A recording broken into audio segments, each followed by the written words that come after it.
आप जो ये इंडिया में डेयरी मिल्क जैसे चॉकलेट खाते हो, इनके प्राइस आप बाहर के देश में देखकर बिलीव ही नहीं कर पाओगे। और आप जो ये फेमस यूट्यूबर्स को देखते हो, उन्होंने ऐसी भी जॉब्स की हैं जो आपने अपने सपनों में भी नहीं सोची होंगी। अगर आपको इस टाइप के सपने आते हैं तो भाई आपको तुरंत कल डॉक्टर के पास जाना चाहिए। और भाई अगर आपको अपनी जान प्यारी है ना, यूट्यूब सर्च बार पे ये टाइप कभी मत करना, मतलब कभी भी नहीं। वो क्यों, इस वीडियो में पता चलेगा, तो इस वीडियो को एंड तक देखो, बहुत मस्त है। और अभी तक चैनल को सब्सक्राइब नहीं किया तो सब्सक्राइब करके बेल आइकन दबा दो यार। नंबर 15, मिशिगन के एक छोटे से टाउन में एक साइबर बुलिंग केस सामने आया, जिसमें एक टीनेजर को 1 साल तक कोई अनजान मैसेजेस और ऑनलाइन थ्रेट्स भेज रहा था। अथॉरिटीज ने डिजिटल फॉरेंसिक्स और आईपी एड्रेस से ट्रैकिंग के जरिए कल्प्रिट को पहचान लिया। और वो कौन निकला? वो उसकी माँ ही थी, जो उस पर इतना हरासमेंट कर रही थी। माँ पर मल्टीपल चार्जेस लगाए गए और इससे विक्टिम का मेंटल हेल्थ और सोशल लाइफ सीवियरली इफेक्ट हुई थी। रिपोर्ट्स के मुताबिक उसने अपने फेक सोशल मीडिया अकाउंट्स बनाकर अपनी बेटी और उसके फ्रेंड्स को टारगेट किया था। नंबर 14, एक नए ग्लोबल सर्वे के रिजल्ट्स में एक इंटरेस्टिंग ट्रेंड दिखाया गया। लोग अब पहले की तरह ये नहीं मानते कि सिर्फ हार्ड वर्क उनकी जिंदगी बेहतर बना देगा। पहले मेहनत का फल मीठा होता था, ये एक यूनिवर्सल बिलीफ था, लेकिन अब सोच बिल्कुल बदल गई है। लोगों को लगता है कि सिर्फ मेहनत से लाइफ इंप्रूव करना मुश्किल है, अब लक ज्यादा इम्पोर्टेंट हो गया है। नंबर 12, फिलीपींस के कुछ रूरल एरियाज में आपको ऐसे बच्चे मिल सकते हैं जो छोटी सी एज में सिगरेट या टोबैको कंज्यूम करते हैं। ये शॉकिंग है, लेकिन कुछ जगह में ये एक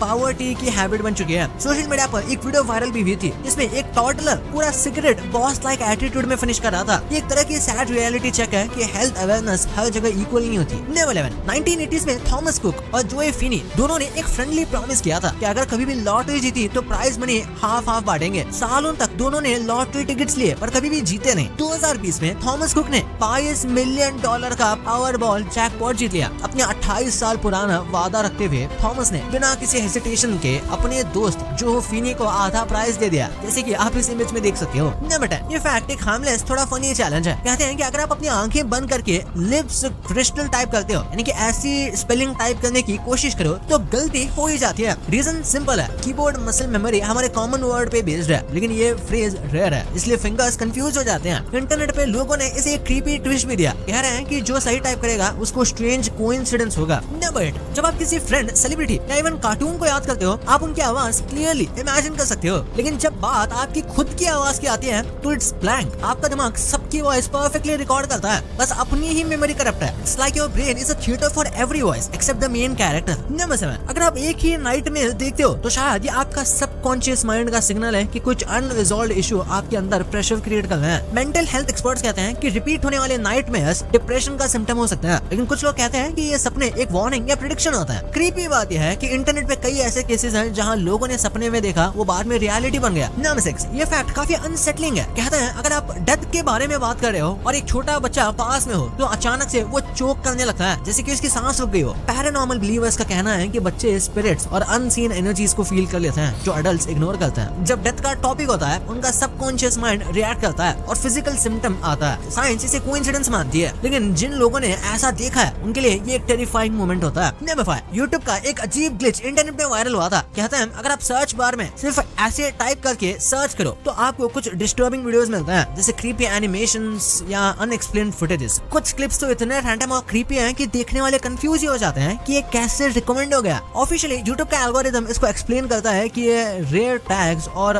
कोडिंग बग्स की वजह से होता है, लेकिन कुछ लोग मानते हैं कि एक एक्सीडेंटल गेटवे है यूट्यूब के डार्क साइड तक, बस एक डॉट और आप एक अलग ही दुनिया में। नंबर 4, इंटरनेट पर एक डार्क अर्बन लेजेंड चलती है, जी बीब। कहते हैं ये एक छोटी सी लड़की थी जिसने अपने ही पेरेंट्स को मार दिया। स्टोरी के मुताबिक उसने अपनी प्रोफाइल पर डिस्टर्बिंग फोटोज और कैप्शंस डाले थे, जिससे लोगों को शॉक लग गया। कुछ लोग कहते हैं कि उसका अकाउंट अभी भी hidden corners of the internet में एग्जिस्ट करता है और जो लोग उसे विजिट करते हैं उनको वियर्ड मैसेजेस आते हैं। बहुत लोग इसे बस एक क्रीपी स्टोरी मानते हैं, लेकिन कुछ स्वेयर करते हैं कि ये रियल था। अगर सर्च करोगे तो संभल के, क्यूरियोसिटी कभी कभी डेंजरस भी हो सकती है। नंबर 3, वॉशिंगटन के एक स्कूल में अनयूजुअल इंसिडेंट हुआ। एक टीचर ने अपने स्कूल के आसपास एक बड़ा सा ऑरेंज जानवर देखा जो उनको माउंटेन लायन लगा। माउंटेन लायंस नॉर्थ अमेरिका में डेंजरस होते हैं, इसलिए उन्होंने तुरंत अथॉरिटीज को कंफर्म किया। सिचुएशन को सीरियस लेते हुए स्कूल में लॉकडाउन डाल दिया गया ताकि स्टूडेंट्स और स्टाफ सेफ रहे। पुलिस जल्दी साइट पर पहुंची और एरिया सर्च किया, लेकिन कुछ ही देर में पता चला कि जो लायन माउंटेन समझा जा रहा था वो असल में एक बहुत ही मोटे रंग का ऑरेंज कलर का बिल्ला था। लॉकडाउन खत्म हो गया और सबने इस गलत फहमी पर हंसा भी। नंबर 2, आपके कई सारे फेवरेट यूट्यूबर्स होंगे, पर क्या आपको उनकी जॉब्स पता है? वैसे तो अब इनमें से मोस्ट यूट्यूबर्स यूट्यूब से इतना कमाते हैं कि वो कोई जॉब ही नहीं करते, और करते भी हैं तो मेजरली एक्टिंग रोल्स की जॉब करते हैं, वो भी कुछ टीवी सीरीज या बस कैमियो के लिए। पर यूट्यूब से पहले ये लोग क्या जॉब करते थे ये काफी इंटरेस्टिंग है। जैसे ध्रुव राठी एक यूट्यूबर से पहले एक मैकेनिकल इंजीनियर थे जर्मनी में, और इसी वजह से वो जर्मनी में रहता है। उसके बाद इन्होंने अपनी यूट्यूब जर्नी शुरू की और इतनी कमाई की कि ग्रोथ के बाद इन्होंने अपनी जॉब ही छोड़ दी, पर अभी भी वो कई सारे स्टार्टअप्स और इन्हीं सब में लीड करते रहता है। भुवन बाम यूट्यूब में सक्सेसफुल होने से पहले एक्चुअली में रेस्टोरेंट्स और छोटे बड़े पब्स में सिंगिंग किया करते थे। फिर कैरी मिनाटी की बात करें तो ये एक स्टूडेंट और गेमर थे और यूट्यूब पर स्टार्टिंग से काफी मेहनत करते थे, पर साइड बाय साइड वो कई दूसरे यूट्यूबर्स के लिए छोटी मोटी एडिटिंग भी किया करते थे द साइड हसल के लिए। फिर मोस्टली से यानी प्राजक्ता कोहली पहले एक रेडियो जॉकी की इंटर्न थे, जिसके बाद उन्होंने यूट्यूब स्टार्ट किया। और आशीष चंचलानी एस्पायरिंग एक्टर और फैमिली बिजनेसमैन थे। और सौरभ जोशी की बात करें तो यूट्यूब से पहले एक आर्टिस्ट थे और ड्राइंग्स किया करते थे और उसी से उनकी मेन इनकम जनरेट होती थी। नंबर 1, डेयरी मिल्क तो इंडिया का गो टू चॉकलेट है, यानी कि इसको ऐसे मार्केट किया गया है कि भाई आप इसे डेली खा सकते हो जब मन करे तब, और इसी वजह से ये काफी सस्ते में मिलता है। इंडिया में ये 10 रुपए से शुरू होकर 20 रुपए तक एवरेज नॉर्मल वाली डेयरी मिल्क आपको मिल जाएगी। और फिर साइज में बड़ी या फिर जो अलग अलग ड्राई फ्रूट्स वाली आती है उनके प्राइसेस अलग होती है। यही सेम डेयरी मिल्क दुबई में आपको 140 की पड़ेगी। हाँ भाई, वही 40 ग्राम वाली डेयरी मिल्क आपको यहाँ इतनी महंगी पड़ेगी। और अगर आपको इसमें प्रीमियम डेयरी मिल्क या स्पेशल एडिशन खाना है तो आपको 500-600 तक के भी देने पड़ सकते हैं, यहाँ तक कि ये 900 तक की भी पड़ सकती है। और यार पाकिस्तान में भी ये रिलेटिवली थोड़ी ज्यादा महंगी है, करीब 100 या 150 पाकिस्तानी रुपीस की ये आ जाती है, जो फिर इंडिया में फिर भी 30-35 की होंगी। पर प्रैक्टिकली देखा जाए तो इंडिया में ये थोड़ी सी चीपर है और इसका रीजन है सिंपल कि इंडिया में इसे मैन्युफैक्चर किया जाता है, इसके बहुत सारे प्लांट्स हैं और ये काफी ज्यादा अमाउंट में बिकती है, जिस वजह से डेयरी मिल्क कंपनीज इसके प्राइस को लेकर चेंजेस कर सकती है। यहाँ तक कि इसको इंडिया में उतने प्रीमियम वे में नहीं बेचा जाता, बल्कि लोकल एवरीडे चॉकलेट की तरह बेचा जाता है। पर यही सेम चॉकलेट बाहर खासकर दुबई में एक प्रीमियम चॉकलेट की तरह बिकती है। इसकी पैकेजिंग भी प्रीमियम होती है और लोग कहते हैं कि इसके टेस्ट में भी डिफरेंस है और कुछ एडिशंस यहाँ पे इम्पोर्ट होते हैं यूके या यूएस से, इसलिए ये इतने एक्सपेंसिव हो जाता है। भाई ये तो आपको पता चल गया, पर आईफोन की कुछ ऐसी चीजें हैं जिनके बारे में आपको पता भी नहीं होगा और ध्रुव राठी के बारे में ऐसी सच्चाई आपने कभी इमेजिन भी नहीं की होगी। और कैसे ये फिल्म की वजह से पूरी दुनिया की जानवरों की जान बच रही है, वो कैसे इस वीडियो में पता चलेगा। बहुत ही इंटरेस्टिंग रीजन है, तो इस वीडियो को जाके देखो, बहुत ही मस्त है। और अभी तक चैनल को सब्सक्राइब नहीं किया तो सब्सक्राइब करके बेल आइकन जरूर दबा दो। तो मिलते हैं अगले वीडियो में, तब तक के लिए बाय।